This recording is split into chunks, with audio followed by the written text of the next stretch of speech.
Hello students, जैसा कि आप सभी को पता है कि हम इंडोर्समेंट को काफ़ी टाइम से डिस्कस कर रहे हैं। तो आज मैं आपके साथ डिस्कस करूंगी kinds of endorsement. Kinds of endorsement किसे कहते हैं? हमारे पास है 6 types of kinds of endorsement जो मैं आपके साथ आज डिस्कस करूंगी। तो आप पहले देख लेते हैं कि हमारे पास कि ये कौन कौन से टॉपिक हैं। इंडोर्समेंट इन ब्लैंक सेक्शन 16 और sub section 1। Endorsement in full, ये ब्लैंक है, ये फुल है, सेक्शन 16(1). और रिस्ट्रिक्टिव इंडोर्समेंट सेक्शन 50 में है। कंडीशनल इंडोर्समेंट सेक्शन 52 में है। सैंड सोर्स इंडोर्समेंट सेक्शन 52 में है। और पार्शियल इंडोर्समेंट सेक्शन 56 में है। तो आपने देखने हुए स्क्रीन पर ये सेम ही है सेक्शन, ये अलग है, ये सेम ही है, ये अलग है, ठीक है। तो आपने थोड़ा सा देख लेना काइंड्स ऑफ इंडोर्समेंट। इसको हम डिटेल में अलग अलग कर लेते हैं। तो सबसे पहले है इंडोर्समेंट इन ब्लैंक सेक्शन 16(1). मतलब कि नाम से ही पता चलता है, ठीक है। मैं आपको स्टार्टिंग में बता दूं इंडोर्समेंट इन ब्लैंक क्या होता है। जैसे आप सभी को पता है कि ड्रॉअर ने पैसे लेने होता है ड्रॉई से, ठीक है। ड्रॉअर आगे चला देता है, आगे किसी को दे देता है। जो देता है उसको हम क्या कहते हैं? इंडोर्सर कहते हैं। और जिसको दिया जाता है उसको हम क्या कहते हैं? इंडोर्सी कहते हैं। सिंपल बात, एक लाइन ही आपने याद रखनी है। जो ऐसा इंस्ट्रूमेंट जिसमें इंडोर्सर के साइन है, सिग्नेचर कर दिया, इंडोर्सर का नाम है, लेकिन और इंडोर्सी को पकड़ा देता है। किसको पकड़ा देता है? इंडोर्सी को नाम पकड़ा देता है, पर इंडोर्सी का नाम मेंशन नहीं है। इंडोर्सी का नाम मेंशन नहीं है। किसका नाम मेंशन नहीं है? इंडोर्सी का नाम मेंशन नहीं है। उस टाइप के इंस्ट्रूमेंट को क्या कहते हैं? Endorsement in blank. ब्लैंक ताकि वो खुद ही भर ले। यदि जैसे मैंने आपको दे दिया, ठीक है, आप हो इंडोर्सी, तो आप या तो आगे चला दो, आगे चला दो, है ना, किसी और को दे दो, किसी और को दे दो, या उसको ब्लैंक कहते हैं, या आप लिख दिया तो फिर ब्लैंक नहीं रहेगा, ठीक है। इसमें क्या कहते हैं? इंडोर्सर साइन हिज नेम ओनली। इंडोर्सर क्या कहते हैं? सिर्फ अपना नाम लिखता है, इंडोर्सर लिखता है। Endorser does not specify who is the endorsee.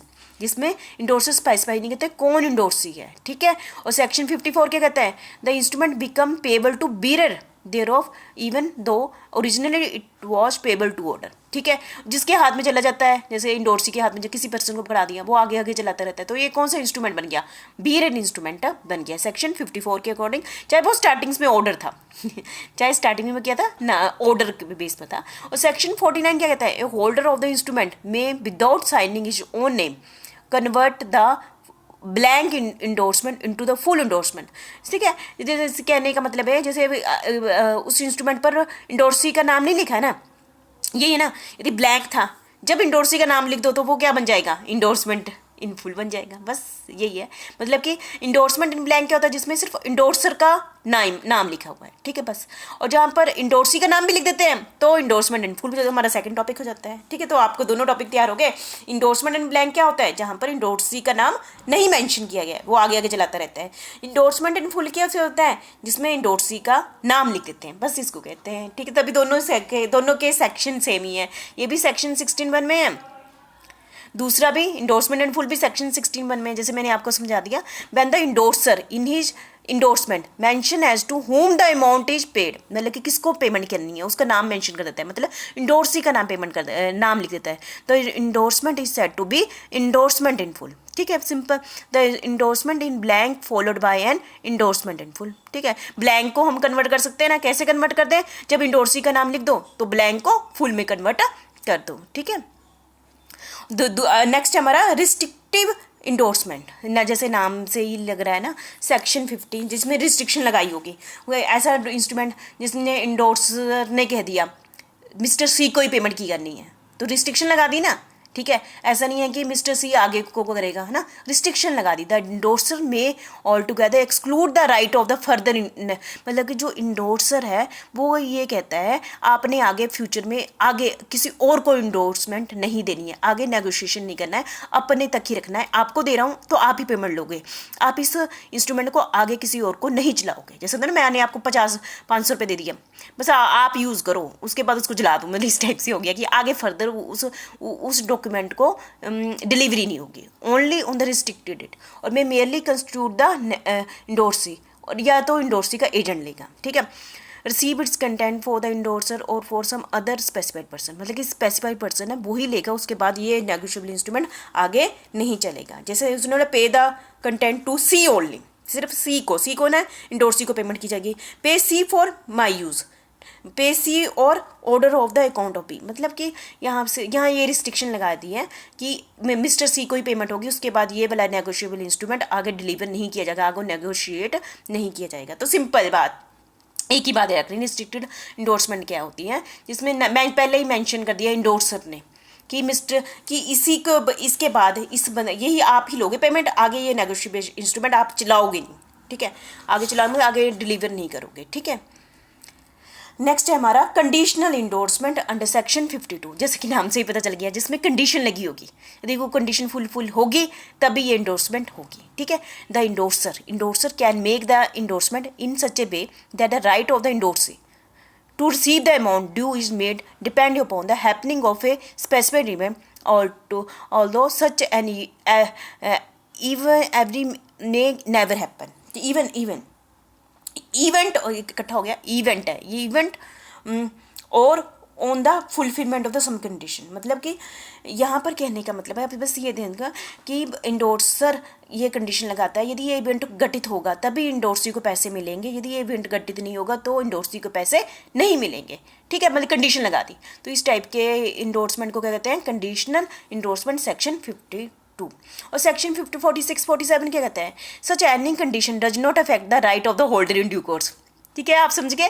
यदि किसी ने यही ऐसा इंस्ट्रूमेंट जिसमें ये कह दिया कि आपकी रिवीजन भी हो रही है, ये ध्यान रखना, होल्डर इन ड्यू कोर्स के सारे पॉइंट आ रहे हैं, ठीक है। जैसे उसने ये कह दिया कि ये कंडीशन फुलफिल होगी तभी इंडोर्सी को पैसे मिलेंगे, लेकिन वो इंडोर्सी का डॉक्यूमेंट गुम हो जाता है, वो आगे किसी ऐसे पर्सन को चला जाता है, वह आगे चला जाता है, ठीक है, आपको पता है होल्ड इन ड्यू कोर्स के बाद चला जाता है। तो hold in due course payment लेने का अधिकार है, चाहिए उसको इस कंडीशन से कोई मतलब नहीं है, ठीक है, उसको लीगल राइट मिल जाता है, ठीक है। ये हमने पहले भी डिस्कस कर चुके हैं, सेक्शन 46 और 47, ठीक है, रिवीजन है आपकी जो पीछे आपने होल्ड इन ड्यू कोर्स किया है ना, ठीक है। तो आगे सैंड रिसोर्स इंडोर्समेंट सेक्शन 52 किसे कहते हैं, सैंड रिसोर्स इंडोर्समेंट किसे कहते हैं, आप सभी को पता है, इसको मैंने स्टार्टिंग में सेक्शन 52 आप सभी को पता है। इंडोर्सर किसको डॉक्यूमेंट देता है, इंडोर्सी को देता है, इंडोर्सी आगे फिर चला देता है, जब इंडोर्सी आगे फिर किसी पर्सन को देता है तो वो खुद इंडोर्सर बन जाता है, अगला पर्सन क्या बनता है, इंडोर्सी बन जाता है। कई बार क्योंकि देखो यदि किसी भी इंडोर्सी को पैसे नहीं मिलते हैं तो पहले क्लेम किसको करेगा, इंडोर्सर से करेगा ना, इंडोर्सर को कहेगा ना तुम्हारा बिल तो चला ही नहीं है ना, तो इससे गैस पेमेंट मिली नहीं है, तो तुम दो पेमेंट किससे मिलेगा, अपने जो जैसे कि ए ने बी को चला दिया, बी ने सी को चला दिया, सी ने डी को चला दिया, तो डी को यदि पेमेंट नहीं मिलती तो डी सी को ही पूछेगा ना, ठीक है। तो इस केस में यदि सी एक ऐसा डॉक्यूमेंट बनाता है कि अपनी लाइबिलिटी को देने के बाद सी को दे दिया ना, बी ने सी को दे दिया, तो बी हट जाता है कि मेरी अब फ्यूचर में लाइबिलिटी नहीं है, मैंने आपको डॉक्यूमेंट दे दिया, फ्यूचर में मेरी लाइबिलिटी नहीं है। तो इस टाइप के डॉक्यूमेंट को क्या कहते हैं, sans recourse document. If the endorsee is not able to receive the payment, यदि इंडोर्सी पेमेंट नहीं ले पाता है, he can bring an action the endorser, ये होता है ना कि यदि इंडोर्सी पेमेंट नहीं लेता तो किसके अगेंस्ट एक्शन लेता है, जो उसके साथ वाला था इंडोर्सर लेता है। समटाइम द इंडोर्सर में exclude his own liability on the negotiable instrument, अपनी लाइबिलिटी को क्या कर देता है, खत्म कर देता है कि मैं नहीं फ्यूचर में रिस्पॉन्सिबल होगा, देन तो तब इस टाइप के डॉक्यूमेंट को क्या कहते हैं, sans resource endorsement under section 52 without risk, ठीक है, समझ गए आप। सैंड रिकॉर्ड्स क्या होता है, सैंड रिकॉर्ड्स क्या होता है, ठीक है, समझ गए आप, मतलब कि जिसमें जो बीच वाली पार्टी अपने राइट को क्या कर देती है, अपनी लाइबिलिटी को खत्म कर देती है, ठीक है, तो उसको क्या कहते हैं, सैंड रिकॉर्ड्स कहते हैं या विदाउट रिकॉर्ड्स कहते हैं, ठीक है। सैंड रिकॉर्ड्स इंडोर्समेंट और विदाउट रिकॉर्ड्स इंडोर्समेंट सेक्शन 52, बस एक ही लाइन समझना है, यदि बीच वाली पार्टी अपनी लाइबिलिटी को खत्म कर देती है, तो बस यही बात है ना। नेक्स्ट है, लास्ट है हमारा पार्शियल इंडोर्समेंट सेक्शन 56। आपको पता है, मैंने आपको पहले बता दिया, जैसे कि हमारा मार्जिन नोट है या बिल ऑफ एक्सचेंज है 5000 का है, मैंने आगे चला दिया, तो मैं ये नहीं कहूँगी कि 2500 के बदले में आपको 5000 का दे रही हूँ, है ना, तो पार्शियल नहीं चलेगा, फुल चलेगा, ठीक है।